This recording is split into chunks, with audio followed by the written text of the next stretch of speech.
വിവാഹമോചനത്തിൽ അവസാനിച്ച ആ ബന്ധം തകരുവാൻ കാരണം അല്പം വിനയപ്പെടുവാൻ ആർക്കും മനസ്സില്ലാതെ പോയി എന്നതായിരുന്നു. വിവാഹമെല്ലാം കഴിഞ്ഞ് ഭർത്താവിൻ്റെ വീട്ടിൽ വന്ന ഭാര്യ അവർ പറഞ്ഞ ഏതോ ഇംഗ്ലീഷ് പദത്തിൻ്റെ ഉച്ചാരണം ശരിയല്ലായിരുന്നു. കേട്ടിരുന്നവരെല്ലാം കൂടി ഒരു ചിരി. അത് ആ പെൺകുട്ടിയിൽ ആഴമായ മുറിവായി. ഭർത്തൃ വീട്ടുകാരോട് അമർഷമായി. കേൾക്കുമ്പോൾ അത്ര വലിയ വിഷയമായി തോന്നിയില്ല എങ്കിലും ആ അമർഷം എല്ലായിടത്തും പ്രതിഫലിച്ചു. ഭക്ഷണം ഉണ്ടാക്കുന്നതിലും വീട് വൃത്തിയാക്കുന്നതിലും ആളുകളെ സ്വീകരിക്കുന്നതിലും എല്ലാം അമർഷം. ഇവിടെ വേണ്ടിയിരുന്നത് അല്പം വിനയമല്ലേ? ഭർത്താവിൻ്റെ വിനയം പറയും, പോട്ടെ, സാരമില്ല, അവർക്ക് വേണ്ടി ഞാൻ സോറി പറയും.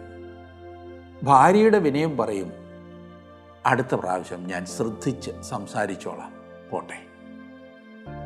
അത് രണ്ടു കൂട്ടർക്കും നഷ്ടപ്പെട്ടിരുന്നതിനാൽ ഒരു കുടുംബം തകർന്നു. വിനയപ്പെട്ടാൽ അത് കഴിവില്ലാത്തതിൻ്റെ ലക്ഷണമായി മറ്റുള്ളവർ കാണും എന്നതിനാലാണ് നാം വിനയപ്പെടാത്തത്. വിനയമെന്നാൽ വീക്ക്നെസ് എന്നാണ് പലരും ധരിച്ചു വച്ചിരിക്കുന്നത്. നട്ടെല്ലില്ലാത്ത അവസ്ഥയെന്നോ വിലകെട്ട എന്നൊക്കെ ചിന്തിക്കുന്ന ഒരു ലോകം. നമ്മുടെ ചിന്തകൾ സ്വയകേന്ദ്രീകൃതമാകുമ്പോഴാണ് വിനയം പോയി നിഗളമുണ്ടാകുന്നത്. വിനയമില്ലാതെ ആർക്കും ഒന്നും പഠിക്കുവാൻ കഴിയില്ല എന്നറിയാമോ? പഠനത്തിൻ്റെ ഒന്നാമത്തെ പടി അറിവില്ലായ്മയെ തിരിച്ചറിയുന്നതാണ്. താഴ്മയുടെ നഷ്ടം ഇത്രയധികം പേറുന്ന നമ്മുടെ തലമുറ പോലെ ഒന്ന് ചരിത്രത്തിൽ ഉണ്ടായിട്ടുണ്ടോ എന്ന് ഞാൻ സംശയിക്കുന്നു. എവിടെയും വീമ്പിളക്കലിൻ്റെ വേലിയേറ്റങ്ങളാണ്. വാക്കുകളിൽ, ചടങ്ങുകളിൽ, ഭക്തിയിൽ, ശുശ്രൂഷകളിൽ പോലും. ഏതൊരു വീഴ്ചയുടെയും ചരിത്രം തുടങ്ങുന്നത് താഴ്മ ഇല്ലാതാകുമ്പോൾ ആകുന്നു എന്ന് ജ്ഞാനിയായ ശലോമോൻ പറഞ്ഞിട്ടുണ്ട്. നാശത്തിനു മുമ്പേ ഗർവം, വീഴ്ചയ്ക്ക് മുമ്പേ ഉന്നതഭാവം. ദൈവത്തിൻ്റെ തോട്ടമായി ഏദനിൽ എല്ലാ മഹത്വത്തോടും വാണ് വിശുദ്ധ ദേവപർവ്വതത്തിൽ ഇരുന്നിരുന്ന കെരൂബാണ് ഒടുവിൽ സകല തിന്മയുടെയും പിതാവായ സാത്താനായത്. ഏതൊരു വിശുദ്ധനും അശുദ്ധനായി തീരുവാനുള്ള അകലം ഈ വിനയത്തിൽ നിന്നും നിഗളത്തിലേക്കുള്ള ദൂരത്തിന് തുല്യമാണ്. താഴ്മയുള്ളവർ മാത്രമേ സ്വർഗത്തിൽ കാണൂ എന്ന് ക്രിസ്തു തൻ്റെ ഗിരിപ്രഭാഷണത്തിൽ പ്രഖ്യാപിച്ചു. താഴ്മയില്ലാത്തവർ ദൈവത്തിൻ്റെ എതിർപക്ഷത്താണ് എന്ന് പത്രോസ് എഴുതി. ദൈവത്തെക്കുറിച്ചുള്ള ഒരുവൻ്റെ ബോധ്യവും അവനിലെ ഈ വിനയവും ആനുപാതികമായിരിക്കും. താഴ്മ എത്രയുണ്ടോ ദൈവത്തെക്കുറിച്ചുള്ള അറിവും അത്രേ ഉണ്ടായിരിക്കുകയുള്ളൂ എന്ന് ചുരുക്കം. താഴ്മയുടെ അസ്ഥിവാരത്തിന് ഇളക്കം തട്ടുമ്പോൾ ഉയിർക്കൊള്ളുന്ന ഒരു ഭീകരതയാണ് പ്രസിദ്ധിക്ക് വേണ്ടിയിട്ടുള്ള മോഹവും പരിശ്രമങ്ങളും. പ്രസിദ്ധനാകുവാൻ ശ്രമിക്കുക എന്നാൽ മറ്റുള്ളവരുടെ കണ്ണ് നമ്മിലേക്ക് കൊണ്ടുവരിക എന്നാണ് അർത്ഥം. അതിന് തടസ്സമായി നിൽക്കുന്ന ആരും എന്തും, അത് ദൈവമാണെങ്കിൽ പോലും നാം തട്ടിമാറ്റും. സാത്താനും ചെയ്തത് അതാണല്ലോ. ഉയരുവാൻ ശ്രമിക്കുമ്പോൾ പരോക്ഷമായി സംഭവിക്കുന്ന ഒരു തിന്മയാണ് മറ്റുള്ളവരെ താഴ്ത്തുക എന്നത്. നമ്മുടെ സഭകളിൽ, അതുപോലെ സമൂഹങ്ങളിലൊക്കെ, ഇലക്ഷനിലൊക്കെ ഇതെത്ര വ്യക്തമാണ്. മറ്റുള്ളവരെ തറ പറ്റിക്കുവാനുള്ള ശ്രമം. എന്നാൽ ദൈവം ഒരുവനെ ഉയർത്തുമ്പോൾ മറ്റുള്ളവർക്കും അവൻ കയറി വരുവാനുള്ള ഉയരം കൂടിയൊരു ഏടി മാത്രമായിരിക്കും. കാരണം താഴ്മയുള്ളവരെയാണ് ദൈവം ഉയർത്തുന്നത്. മറ്റുള്ളവരുടെ കണ്ണുകൾ നമ്മിലേക്ക് നാം കൊണ്ടുവരുമ്പോൾ കർത്താവിൽ നിന്നും കണ്ണെടുക്കുവാൻ നാം അവരെ നിർബന്ധിക്കുകയാണ്. വിശുദ്ധ യോഹന്നാൻ എഴുതുമ്പോൾ യോഹന്നാൻ സ്നാപകനെക്കുറിച്ച് പറയുന്നു. യോഹന്നാൻ സ്നാപകനെക്കുറിച്ച് നാം ചിന്തിക്കുമ്പോൾ ഒരു വലിയ സത്യം, ഒരു വലിയ മാതൃകയാണ് അവനിൽ നമുക്ക് കാണുവാൻ സാധിക്കുന്നത്. ക്രിസ്തുവിനെ മാത്രം മറ്റുള്ളവർ കാണണം, ഞാൻ വെറും ഒരു ശബ്ദം മാത്രം എന്ന ഭാവം. എത്ര ഉന്നതമായ മാതൃക! നമുക്ക് അതുതന്നെ ഇന്ന് പഠിക്കാം. യോഹന്നാൻ എഴുതിയ സുവിശേഷം 4-ാം അധ്യായത്തിൽ നിന്നും നമുക്ക് ആ ഭാഗം ചിന്തിക്കാം. പ്രാർത്ഥനയോടുകൂടി ആ ഭാഗം എടുത്താട്ട് നമുക്കൊരുമിച്ച് പഠിക്കാം.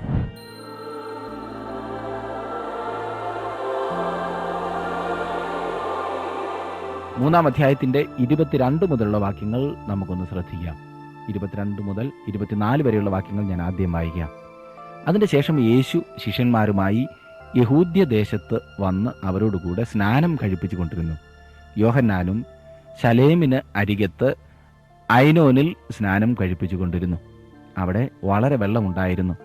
ആളുകൾ വന്ന് സ്നാനമേറ്റു. അന്ന് യോഹന്നാനെ തടവിലാക്കിയിരുന്നില്ല. ഈ സമയത്തും ദൈവരാജ്യം സമീപിച്ചിരിക്കുന്നു എന്ന് യോഹന്നാന് പ്രസംഗിക്കുവാൻ കഴിയുമായിരുന്നു. യേശുവും ശിഷ്യന്മാരുമായി എന്നിവിടെ പറഞ്ഞിരിക്കുന്നത് ഇതിനകം യേശുവിന് ലഭിച്ച 6 ശിഷ്യന്മാരെ കുറിച്ചാണ്. 2-ാം അധ്യായത്തിൻ്റെ 2-ാം വാക്യത്തിലും 12-ാം വാക്യത്തിലും, വിശുദ്ധ മത്തായിയുടെ സുവിശേഷം 9-ാം അധ്യായത്തിൻ്റെ 10-ാം വാക്യത്തിലും, വിശുദ്ധ മർക്കോസിന്റെ സുവിശേഷം 8-ാം അധ്യായത്തിൻ്റെ 27-ാം വാക്യത്തിലും യേശുവിന് ലഭിച്ച ഈ ആദ്യ ശിഷ്യന്മാരെ കുറിച്ച് പറഞ്ഞിരിക്കുന്നത് വ്യക്തമാണ്. ഇവിടെ സ്നാനം കഴിപ്പിച്ചുകൊണ്ടിരുന്നു എന്ന് വായിക്കുമ്പോൾ അത് കർത്താവാണ് നടത്തിയത് എന്ന് ചിന്തിക്കേണ്ടതില്ല. 4-ാം അധ്യായം 2-ാം വാക്യത്തിൽ സ്നാനം നടത്തിയത് കർത്താവല്ല, ശിഷ്യന്മാരാണെന്ന് വ്യക്തമായി പറഞ്ഞിട്ടുണ്ട്. യോഹന്നാൻ നടത്തിക്കൊണ്ടിരുന്ന സ്നാനം കർത്താവും നടത്തുന്നു. ഒരു കാര്യം പ്രത്യേകം ഓർക്കേണ്ടത് എന്തെന്നാൽ ഈ സ്നാനം ദൈവരാജ്യം സമീപമായിരിക്കുന്നു എന്നതിൻ്റെ ലക്ഷ്യമായി നടത്തിയതാണ്. മത്തായിയുടെ സുവിശേഷം 4-ാം അധ്യായത്തിന് 17-ാം വാക്യത്തിലും മർക്കോസിന്റെ സുവിശേഷം 1-ാം അധ്യായത്തിന്റെ 14-ഉം 15-ഉം വാക്യത്തിലും അത് വ്യക്തമാക്കുന്നുണ്ട്. ഇത് ക്രിസ്തീയ സ്നാനമല്ല. ക്രിസ്തീയ സ്നാനം ക്രിസ്തുവിന്റെ പുനരുത്ഥാനത്തിന് ശേഷമേ സ്ഥാപിക്കുന്നുള്ളൂ. വിശുദ്ധ മത്തായിയുടെ സുവിശേഷം 28-ാം അധ്യായത്തിന്റെ 19-ഉം 20-ഉം വാക്യങ്ങളിൽ ആ സ്നാനത്തെക്കുറിച്ച് നാം വായിക്കുന്നു. മനസ്സിനൊരു രൂപാന്തരം വന്നു എന്നുള്ള ആന്തരിക പ്രവർത്തനത്തിന്റെ സാക്ഷ്യമായി അല്ലെങ്കിൽ പ്രതീകമായി വെള്ളത്തിൽ സ്നാനമെടുക്കുക എന്നത് ക്രിസ്തുവിന് മുൻപ് തന്നെ നിലവിലിരുന്ന ഒരു ആചാരമായിരുന്നു എന്ന് വ്യക്തമാണ്.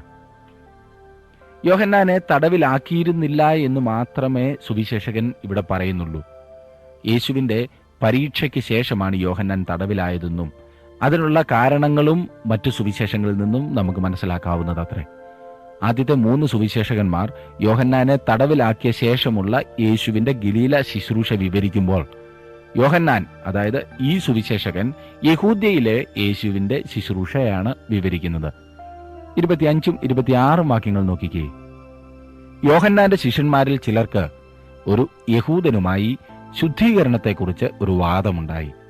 അവർ യോഹന്നാന്റെ അടുക്കൽ വന്ന് അവനോട്, റബ്ബി, യോർദാൻ അക്കരെ നിന്നോടുകൂടെ ഇരുന്നവൻ, നീ സാക്ഷീകരിച്ചിട്ടുള്ളവൻ തന്നെ ഇതാ സ്നാനം കഴിപ്പിക്കുന്നു, എല്ലാവരും അവന്റെ അടുക്കൽ ചെല്ലുന്നു എന്ന് പറഞ്ഞു.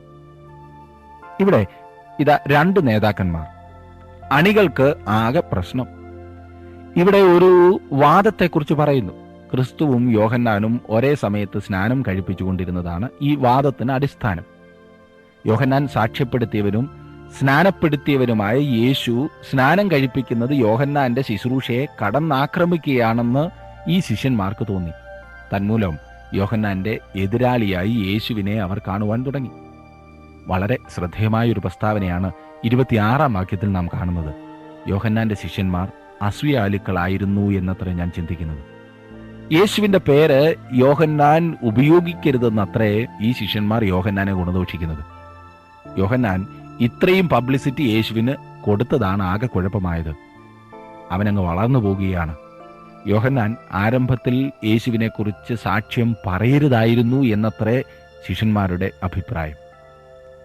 ഗുരു, അങ്ങ് കാണിച്ചത് ആകെ മണ്ടത്തരമായിപ്പോയി. അന്ന് അങ്ങനെ പറഞ്ഞു, എന്നാൽ ഇന്നിതാ എല്ലാവരും യേശുവിൻ്റെ അടുക്കിലേക്ക് പോകുന്നത്രേ. അവർ അസൂയപ്പെടുകയും യോഹന്നാന് തൻ്റെ അനുഗാമികളെയെല്ലാം നഷ്ടമായി പോകും എന്ന് അവർ ഭയപ്പെടുകയും ചെയ്തു. ആകെ ഒരു സുരക്ഷിതത്വമില്ലായ്മ. യോഹന്നാന്റെ ചെലവിൽ യേശുവിൻ്റെ കീർത്തി വ്യാപിക്കുന്നത് അവർക്ക് അസഹ്യമായിരുന്നു. ഈ ചിന്ത വളരെ ജഡീകമാണ്. ഇന്ന് സഭകളിലും ക്രിസ്തീയ സംഘടനകളിലും ഐക്യതയില്ലാത്തതിൻ്റെ കാരണം ഈ കീർത്തിക്കുള്ള പിടിയാണ്. ഇതൊരിക്കലും ദൈവികമല്ല. ശുശ്രൂഷയേക്കാൾ അധികം ശ്രദ്ധ എങ്ങനെ കൂടുതൽ ആളുകളെ പിൻപിൽ നിരത്താമെന്നുള്ളതാണ്. അതിന് ആരുടെ കുതികാൽ വെട്ടുവാനും മടിക്കില്ല. ഇത് പൈശാചികമാണ്. ക്രിസ്തീയ വേലക്കാരുടെ ഇടയിലെ അസൂയ എല്ലാ കാലത്തും നമുക്ക് കാണുവാൻ സാധിക്കുന്നുണ്ട്. അതുകൊണ്ട് ദൈവനാമം ദുഷിക്കപ്പെടുന്നു. മെയ് മാസമായാൽ സഭാ ശുശ്രൂഷകന്മാരുടെ സ്ഥലമാറ്റത്തിൻ്റെ സമയമാണല്ലോ. ഒരു സ്ഥലത്ത് നിന്നും പോകുന്ന ആൾ ആ സ്ഥലത്തേക്ക് വരുവാൻ പോകുന്ന ആളെക്കുറിച്ച് നല്ലത് പറയാറുണ്ടോ? അതുപോലെ തന്നെ പുതുതായി വരുന്ന ആൾ പോയ ആളിനെക്കുറിച്ച് നല്ലത് പറയാതെ പോയ ശുശ്രൂഷകന് എതിര് നിന്ന പാർട്ടിയോട് ചേരുകയല്ലേ പതിവ്? ഇതാണ് സഭയിലെ രാഷ്ട്രീയം. ഇതിന്റെ കാരണം അസൂയ, പൈശാചികമായ അസൂയ. അസൂയ അന്ധതയാണെന്ന് ഞാൻ പറഞ്ഞതിന്റെ കാരണം ഇതത്രേ. അസൂയ നിറഞ്ഞൊരു വ്യക്തിക്ക് ദൈവവേലയിലായിരിക്കുവാൻ ഒരു അവകാശവുമില്ല. ആരാണ് വലുതെന്നുള്ളതിനേക്കാൾ വലുതാണ് എൻ്റെ ഉത്തരവാദിത്വം. ശുശ്രൂഷയിലായിരിക്കുന്ന എൻ്റെ പ്രിയ സുഹൃത്തെ, മറ്റുള്ള ശുശ്രൂഷകരെ ഉയർത്തിക്കാണിക്കുവാൻ താങ്കൾക്ക് സാധിക്കുന്നുണ്ടോ? മറ്റുള്ളവരുടെ ശുശ്രൂഷയെ പ്രോത്സാഹിപ്പിക്കുവാൻ താങ്കൾക്ക് കഴിയുന്നുണ്ടോ? പ്രത്യേകിച്ചും എന്നേക്കാൾ പ്രായം കുറഞ്ഞവരുടെ ശുശ്രൂഷയെ പലരും പറയുന്നത് കേട്ടിട്ടുണ്ട്. അവൻ എന്നാ ആളായതെന്ന് എനിക്കറിയില്ലേ, എൻ്റെ പുറകെ നടന്നവൻ പഠിച്ചതല്ലേ ഉള്ളൂ. മറ്റുള്ളവരെ അംഗീകരിക്കുവാൻ സാധിക്കാത്തതാണ് നമ്മുടെ ഇന്നത്തെ പരാജയം. മറ്റുള്ളവരുടെ കഴിവുകൾ കണ്ട്, അവരുടെ ഉയർച്ച കണ്ട് നാം ദൈവത്തെ മഹത്വപ്പെടുത്തുന്നവരായിരിക്കണം. വേറൊരാളോട് അസൂയ തോന്നുമ്പോൾ അവരെ ഓർത്ത് ദൈവത്തെ സ്തുതിക്കുവാൻ പ്രത്യേകം ഓർക്കണം. അവരെ പ്രോത്സാഹിപ്പിക്കുവാൻ വേണ്ടതെല്ലാം ചെയ്യണം. കത്തെഴുതിയോ നേരിൽ കണ്ടോ അവരെ നാം പ്രശംസിക്കണം, അഭിനന്ദിക്കണം. അങ്ങനെ ചെയ്യുമ്പോൾ താങ്കൾ അസൂയ എന്ന ആ മഹാരോഗത്തിൽ നിന്നും വിടുതൽ പ്രാപിക്കുകയും ദൈവനാമ മഹത്വത്തിനായി പ്രയോജനപ്പെടുകയും ചെയ്യും. ബർന്നബാസ് ഇതിൻ്റെ ഒരു നല്ല ഉദാഹരണമാകുന്നു. അപ്പോസ്തലപ്രവൃത്തികളുടെ പുസ്തകം 11-ാം അധ്യായത്തിന്റെ 19 മുതലുള്ള വാക്യങ്ങളിൽ നാം വായിക്കുന്നത്, പീഡനം മൂലം ചിതറിപ്പോയവർ അന്ത്യോക്യയിലും പരിസര പ്രദേശങ്ങളിലും പ്രവർത്തിച്ച് വലിയ ഒരു കൂട്ടം വിശ്വസിച്ച് കർത്താവിലേക്ക് തിരിഞ്ഞു എന്നത്രേ. ഇതിന്റെ യഥാർത്ഥ സ്ഥിതി അറിയുവാൻ യെരുശലേമിൽ നിന്നും ബർന്നബാസിനെ അപ്പോസ്തലന്മാർ അന്ത്യോക്യയിലേക്ക് അയച്ചു. അവിടെ ചെന്ന ബർന്നബാസ് ദൈവകൃപ കണ്ട് സന്തോഷിച്ചു എന്നത്രേ നാം വായിക്കുന്നത്. ഇന്ന് അനേകരും വേറൊരാളുടെ പ്രവർത്തനത്തിലുണ്ടായ ദൈവകൃപ കണ്ട് അസൂയപ്പെടുകയാണ്, സന്തോഷിക്കുകയല്ല. മറ്റുള്ളവരെ പ്രോത്സാഹിപ്പിക്കുന്ന ശുശ്രൂഷയായിരുന്നു ബർന്നബാസിൻ്റേത്. കാരണം അവൻ ഒരു ദൈവ പൈതലായിരുന്നു. അവൻ നല്ല മനുഷ്യനും പരിശുദ്ധാത്മാവിനാലും വിശ്വാസത്താലും നിറഞ്ഞവനുമായിരുന്നു എന്നത്രേ ദൈവവചനം പറയുന്നത്. ഇത് ദൈവിക ശുശ്രൂഷയിൽ മാത്രമല്ല, നമ്മുടെ ഭവനങ്ങളിലും പ്രവർത്തന രംഗങ്ങളിലും വ്യക്തിപരമായ ജീവിതത്തിലും മറ്റുള്ളവരുമായുള്ള ഇടപാടുകളിലുമെല്ലാം അനുഷ്ഠിക്കേണ്ട കാര്യമാകുന്നു. അങ്ങനെ വന്നാൽ നമുക്ക് സ്വസ്ഥതയും അംഗീകാരവും ദൈവനാമം മഹത്വപ്പെടുകയും ചെയ്യും. യോഹന്നാൻ സ്നാപകന്റെ പ്രതികരണം തന്നെ അത് വ്യക്തമാക്കുന്നുണ്ടല്ലോ. അവനിൽ അസൂയയ്ക്ക് യാതൊരു സ്ഥാനവുമില്ലായിരുന്നു. അവന്റെ മറുപടി എത്ര മഹാമനസ്കതയോടുകൂടിയതായിരുന്നു എന്ന് നോക്കുക. 27 മുതലുള്ള വാക്യങ്ങൾ ഞാൻ വായിക്കട്ടെ, 30 വരെയുള്ള വാക്യങ്ങൾ ശ്രദ്ധിച്ചാട്ടെ. അതിന് യോഹന്നാൻ, സ്വർഗത്തിൽ നിന്ന് കൊടുത്തിട്ടല്ലാതെ മനുഷ്യന് ഒന്നും ലഭിപ്പാൻ കഴിയുകയില്ല. ഞാൻ ക്രിസ്തുവല്ല, അവന് മുൻപായി അയക്കപ്പെട്ടവനത്രേ എന്ന് ഞാൻ പറഞ്ഞതിന് നിങ്ങൾ തന്നെ എനിക്ക് സാക്ഷികളാകുന്നു. മണവാട്ടിയുള്ളവൻ മണവാളനാകുന്നു. മണവാളന്റെ സ്നേഹിതനോ നിന്ന് മണവാളന്റെ സ്വരം കേട്ടിട്ട് അത്യന്തം സന്തോഷിക്കുന്നു. ഈ എൻ്റെ സന്തോഷം പൂർത്തിയായിരിക്കുന്നു. അവൻ വളരണം, ഞാനോ കുറയണം എന്നുത്തരം പറഞ്ഞു. അതിഗംഭീരമായൊരു പ്രസ്താവനയല്ലേ നാം ഇപ്പോൾ വായിച്ചത്. യോഹന്നാൻ വെളിപ്പാടിന്റെ തത്വം വെളിപ്പെടുത്തുന്നു. തന്റെ ശിഷ്യന്മാർ പരാതിയായി കൊണ്ടുവന്ന വിഷയം തന്റെ ദൃഷ്ടിയിൽ സന്തോഷത്തിന് വിഷയമായി. ഒരു വലിയ പ്രമാണമാണ് യോഹന്നാൻ ഇവിടെ അവതരിപ്പിക്കുന്നത്. അവൻ പറയുന്നു, സ്വർഗത്തിൽ നിന്നും കൊടുത്തിട്ടല്ലാതെ മനുഷ്യൻ ഒന്നും ലഭിപ്പാൻ കഴിയുകയില്ല എന്ന്. ഇത് യോഹന്നാനെയോ ക്രിസ്തുവിനെയോ മാത്രം ബാധിക്കുന്നതല്ല. എനിക്ക് നൽകപ്പെടാത്ത ഒരധികാരവും എനിക്ക് അവകാശപ്പെടുവാനില്ല. ഇന്ന് സമൂഹത്തിൽ കാണുന്ന, പ്രത്യേകിച്ചും ദൈവമക്കളെന്ന് അഭിമാനിക്കുന്നവരുടെ ഇടയിൽ കാണുന്ന പ്രശ്നങ്ങളുടെ ഏറിയ പങ്കും തനിക്ക് ഒരു കാര്യവും ഇല്ലാത്തിടത്ത് തലയിടുവാൻ പോകുന്നതാണ്. എനിക്ക് നൽകിയിരിക്കുന്നത് ഭംഗിയായി ചെയ്തു തീർക്കുന്നതിനേക്കാൾ അടുത്ത ആളിന്റെ കാര്യത്തിൽ ഇടപെടുവാൻ പോകുക. ഞാൻ പറയട്ടെ, എനിക്ക് നൽകപ്പെടാത്ത ഒരധികാരവും എനിക്ക് അവകാശപ്പെടുവാനില്ല. ദൈവത്തിൽ നിന്നും നമുക്ക് ലഭിച്ചിട്ടുള്ളത് എന്തെന്ന് വ്യക്തമായി മനസ്സിലാക്കൂ. ആ അധികാര പരിധിയിൽ മാത്രം നിൽക്കൂ. കാര്യങ്ങൾ എത്ര ഭംഗിയായി മുന്നേറും എന്ന് കാണുവാൻ സാധിക്കും. എനിക്ക് ലഭിച്ചിട്ടുള്ളതെല്ലാം ദൈവത്തിൻ്റെ ദാനമാണെന്ന് മനസ്സിലാക്കി കഴിയുമ്പോൾ മറ്റുള്ളവരെ അംഗീകരിക്കുവാൻ മാത്രമല്ല, നമ്മേക്കാൾ ശ്രേഷ്ഠരെന്ന് എണ്ണുവാൻ പോലും നമുക്ക് സാധിക്കും. ദൈവം നൽകിയിട്ടുള്ളത് മാത്രമേ ഓരോരുത്തർക്കുമുള്ളൂ. സ്വന്തം ഇടുക്കുകൊണ്ട് നാം ഒന്നും നേടുന്നില്ല. നാം നമ്മെ തന്നെ ഉയർത്തി പറയുമ്പോൾ ഓർക്കേണ്ട ഒരു പ്രമാണം വിശുദ്ധ പൗലോസ് 1 കൊരിന്ത്യർ 4 അധ്യായത്തിന്റെ 7 വാക്യത്തിൽ പറഞ്ഞിരിക്കുന്നത് ഇപ്രകാരമാണ്. നാം നമ്മെ തന്നെ ഉയർത്തി പറയുമ്പോൾ ഓർക്കേണ്ട പ്രമാണമാണ്. നിന്നെ വിശേഷിപ്പിക്കുന്നത് ആർ? ലഭിച്ചതല്ലാതെ നിനക്ക് എന്തുള്ളൂ? ലഭിച്ചതെങ്കിലോ ലഭിച്ചതല്ല എന്ന പോലെ പ്രശംസിക്കുന്നത് എന്ത്? ഈ ഒരു പ്രമാണം നാം പ്രത്യേകം ശ്രദ്ധിക്കുന്നുവെങ്കിൽ മറ്റുള്ളവരുമായുള്ള ബന്ധങ്ങളിൽ നാം സന്തോഷിക്കുവാൻ ആരംഭിക്കും. മറ്റുള്ളവരെ ഓർത്ത് ദൈവത്തെ സ്തുതിക്കുവാൻ തുടങ്ങും. യോഹന്നാൻ പറയുന്നത്, തനിക്ക് എന്തെങ്കിലും ആത്മിക ശക്തിയോ സ്വാധീനതയോ ഉണ്ടെങ്കിൽ അത് ദൈവത്തിന്റെ ദാനമാണെന്ന് സമ്മതിക്കുകയാണ്. നമുക്ക് ലഭിച്ചിട്ടില്ലാത്തിടത്ത് തല്ലിപ്പൊളിച്ച് കയറുവാൻ ശ്രമിക്കരുത് സുഹൃത്തെ. യേശുവിൻ്റെതിനേക്കാൾ താണ ഒരു ശുശ്രൂഷയാണ് താൻ ചെയ്തുകൊണ്ടിരിക്കുന്നതെന്ന് മനസ്സിലാക്കുകയും അത് പരസ്യമായി പ്രസ്താവിക്കുകയും ചെയ്യുന്നു യോഹന്നാൻ. തൻ്റെ ശക്തിയും പദവിയും സ്വാധീനതയും ദൈവതത്വമാണെന്നറിഞ്ഞതാണ് യോഹന്നാന്റെ വിജയരഹസ്യം. ഇതൊരിക്കലും നമ്മെ കുറച്ച് കളയുന്നില്ല. യോഹന്നാൻ സ്നാപകൻ പഴയ നിയമ പ്രവാചകന്മാരിൽ അവസാനത്തെ വ്യക്തിയാണ്. അവൻ സഭായുഗത്തിൽ ഉൾപ്പെടുന്നില്ല എന്ന വസ്തുത യോഹന്നാൻ തന്നെ ഇവിടെ വ്യക്തമാക്കുന്നു. അവൻ പറഞ്ഞല്ലോ, മണവാട്ടിയുള്ളവൻ മണവാളനാകുന്നു. ആരാണ് ഈ മണവാട്ടി? അതെ, അത് സഭയാണ്. മണവാട്ടിയുള്ളവൻ മണവാളനാകുന്നു. എന്നാൽ യോഹന്നാൻ പിന്നെ ആരാണ്? അവൻ മണവാളന്റെ ഒരു സ്നേഹിതൻ മാത്രമാണ്. കുഞ്ഞാടിന്റെ കല്യാണ വിരുന്നിൽ അവൻ സന്നിഹിതനായിരിക്കും, എന്നാൽ അവൻ സഭയുടെ ഒരു അംഗമായിരിക്കയില്ല. പഴയ നിയമത്തിന്റെ താളുകളിൽ നിന്നും പുതിയ നിയമത്തിലേക്ക് കടന്നു വന്ന് മശിഹായുടെ വരവിനെ വിളിച്ചറിയിക്കുന്ന അവസാനത്തെ പഴയ നിയമ പ്രവാചകനാണ് യോഹന്നാൻ. യോഹന്നാൻ പറയുന്നത്, മണവാളന്റെ സ്നേഹിതനോ നിന്ന് മണവാളന്റെ സ്വരം കേട്ടിട്ട് അത്യന്തം സന്തോഷിക്കുന്നു. ഈ എൻ്റെ സന്തോഷം പൂർത്തിയായിരിക്കുന്നു. എത്ര മനോഹരമായിരിക്കുന്നില്ലേ? മണവാളന് വേണ്ടി മണവാട്ടിയെ കണ്ടുപിടിക്കുക, ഒരുക്കുക, വിവാഹത്തിനാവശ്യമായ സജ്ജീകരണങ്ങൾ ചെയ്യുക, വിവാഹ സദ്യയുടെ ചുമതല വഹിക്കുക, ഇവയാണ് മണവാളന്റെ സ്നേഹിതന്റെ ജോലി. കർത്താവിന് വേണ്ടി ഒരു ജനത്തെ ഒരുക്കുന്നതായിരുന്നുവല്ലോ യോഹന്നാൻ സ്നാപകന്റെ ജോലി. അത് ചെയ്തു തീർത്തതിനാൽ തന്റെ സന്തോഷം പൂർത്തിയായിരിക്കുന്നു എന്നത്ര യോഹന്നാൻ പറയുന്നത്.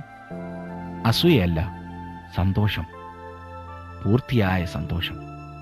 അസൂയപ്പെടേണ്ട ഒരു കാര്യവുമില്ല. എന്റെ ജോലി ഞാൻ തീർത്തു, അവന്റെ ജോലി അവൻ ചെയ്യുന്നു. തുടർന്ന് യോഹന്നാൻ പറഞ്ഞ വാചകം നൂറ്റാണ്ടുകളിലൂടെ ഇന്നും പ്രതിധ്വനിക്കുന്നതാണ്. അവൻ വളരണം, ഞാനോ കുറയണം. തന്നെ തടവിലാക്കുന്നതിനു മുൻപ് അവസാനത്തേതായി രേഖപ്പെടുത്തിയിരിക്കുന്ന വാക്കുകൾ എന്ന നിലയിൽ ഈ പ്രസ്താവനയ്ക്ക് വളരെ പ്രാധാന്യമുണ്ട്.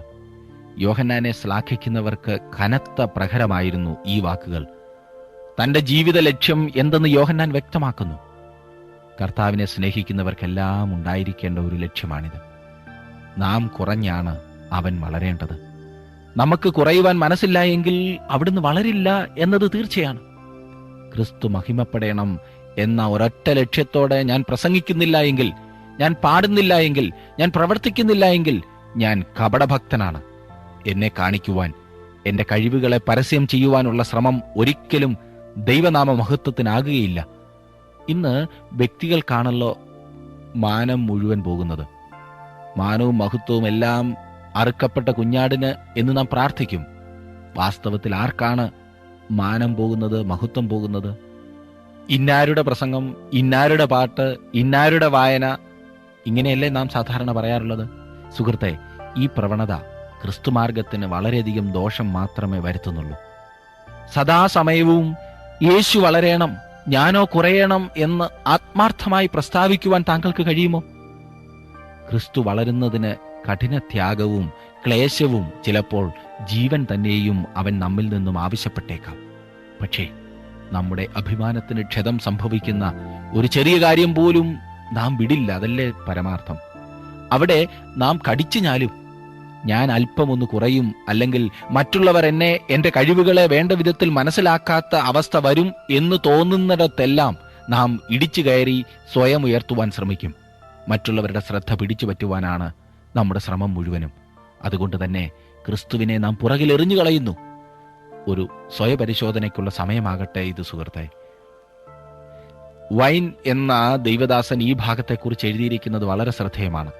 ഇപ്രകാരമാണ്: തൻ്റെ വിനയത്തിലും തൃപ്തിയിലും യോഹന്നാൻ നമുക്കൊരു മാതൃകയാണ്.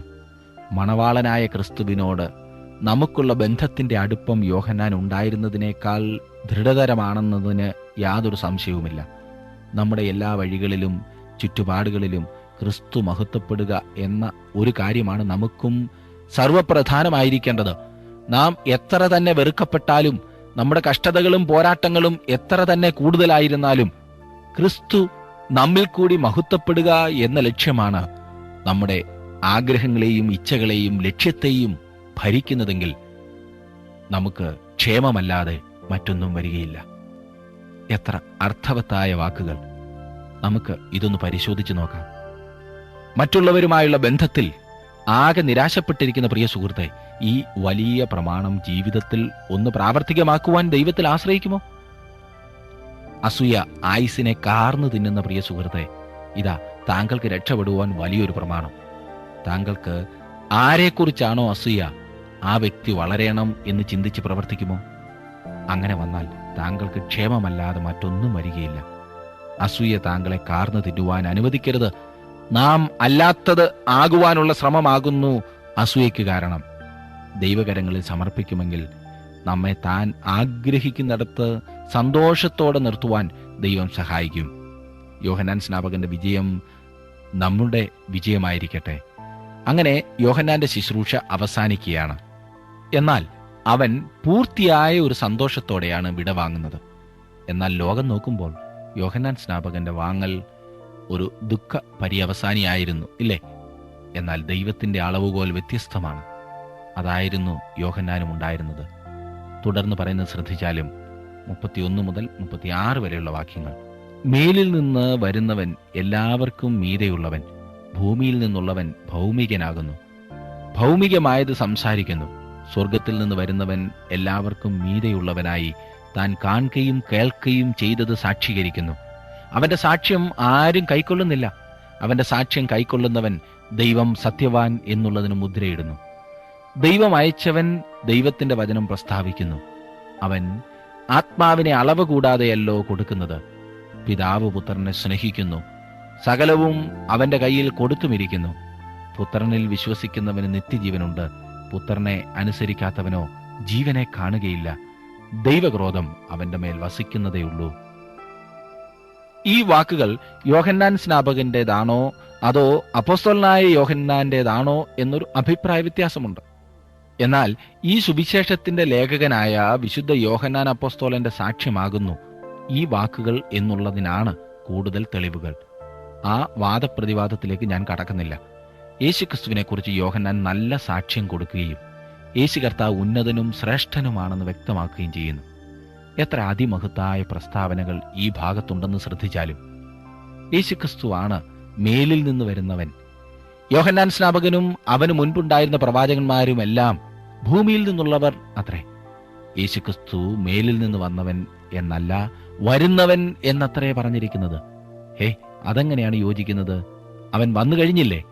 അതെ, ക്രിസ്തുവിന്റെ ശുശ്രൂഷ ഭൂതകാലമോ വർത്തമാനകാലമോ ഭാവി കാലമോ അല്ല, നിത്യവർത്തമാനകാലമായിട്ടാണ് പരിഗണിക്കുന്നത്. അവിടുന്ന് ദൈവമാകുന്നു എന്നുള്ളതിൻ്റെ വ്യക്തമായ പ്രസ്താവനകളാണ് ഈ വാക്യങ്ങളിൽ നാം കാണുന്നത്. ക്രിസ്തു പരമാധികാരിയാണ്. ദൈവം തന്റെ വെളിപ്പാടിന്റെ ഒരു ഭാഗം മാത്രം ഏൽപ്പിച്ചു എന്നല്ല, സകലവും ഏൽപ്പിച്ചു എന്നാണ് 35-ാം വാക്യം പറയുന്നത്. ഇതിന് ഒരു പരിമിതിയുമില്ല. പുത്രനിൽ വിശ്വസിക്കുന്നവന് നിത്യജീവൻ ഉണ്ടെന്ന് പറഞ്ഞിരിക്കുന്നത് ശ്രദ്ധേയമാണ്. ഓരോരുത്തരുടെയും യഥാർത്ഥ ക്ഷേമം പുത്രനോടുള്ള ബന്ധത്തിലാണ് സ്ഥിതി ചെയ്യുന്നത്. ആ പുത്രനെ അറിഞ്ഞ് വിശ്വസിക്കുന്നതിനാണ് നിത്യജീവൻ എന്ന് പറയുന്നത്. ക്രിസ്തു ദൈവത്തിന്റെ അവസാനത്തേതും സമ്പൂർണവുമായ വെളിപ്പാടാകയാൽ അവനെ നിഷേധിക്കുന്നത് തീർച്ചയായും ആപൽക്കരമാണ്. പുത്രനെ അനുസരിക്കാത്തവനോ ജീവനെ കാണുകയില്ല എന്ന് പറഞ്ഞിരിക്കുന്നത് ശ്രദ്ധിക്കുക. വിശ്വസിക്കാതിരിക്കുന്നത് അനുസരിക്കാതിരിക്കുകയാണ്. അവിശ്വാസം അനുസരണക്കേടാണ്. എത്ര വ്യക്തമായിട്ടാണ് ദൈവവചനം നമുക്ക് നൽകപ്പെട്ടിരിക്കുന്നത്. ഇതിനെ അവഗണിക്കുന്നത് കൂടുതൽ ന്യായവിധിയിൽ കൊണ്ടെത്തിക്കുക മാത്രമേ ചെയ്യൂ. ഇന്നത്തെ ഈ പഠനത്തിൽ പങ്കുചേർന്ന എല്ലാവർക്കും നന്ദി. തീർച്ചയായും നിങ്ങൾക്കിത് പ്രയോജനപ്പെട്ടു എന്ന് ഞാൻ വിശ്വസിക്കുന്നു. കൂടുതൽ ദൈവവചനം പഠിക്കുവാൻ താല്പര്യത്തോടെ വന്നാട്ടെ. പ്രാർത്ഥിക്കാം. കർത്താവേ, ഞങ്ങളുടെ ജീവിതത്തിൽ അവിടുന്ന് താഴ്മ തരണമേ. വിനയത്തോടെ ഞങ്ങളെ ആക്കിയിരിക്കുന്ന സ്ഥാനങ്ങളിൽ മറ്റുള്ളവരെ ഉയർത്തുവാനുള്ള മനോഭാവത്തോടെ ക്രിസ്തു ഉയർത്തപ്പെടുവാൻ ഞങ്ങളുടെ ജീവിതത്തിൻ്റെ എല്ലാ രംഗങ്ങളിലും ഞങ്ങൾ പരിശ്രമിച്ചുകൊണ്ട് മുൻപോട്ട് പോകാൻ അവിടുന്ന് സഹായിക്കണമേ. ഇന്ന് കേട്ട വചനത്തിനായി സ്തോത്രം. അവിടുന്ന് ഞങ്ങളോട് തുടർന്നും സംസാരിക്കണമേ. യേശുക്രിസ്തുവിൻ്റെ നാമത്തിൽ തന്നെ. ആമേൻ. ദൈവം നിങ്ങളെ അനുഗ്രഹിക്കട്ടെ. അടുത്ത ക്ലാസ്സിൽ നമുക്ക് വീണ്ടും കാണാം.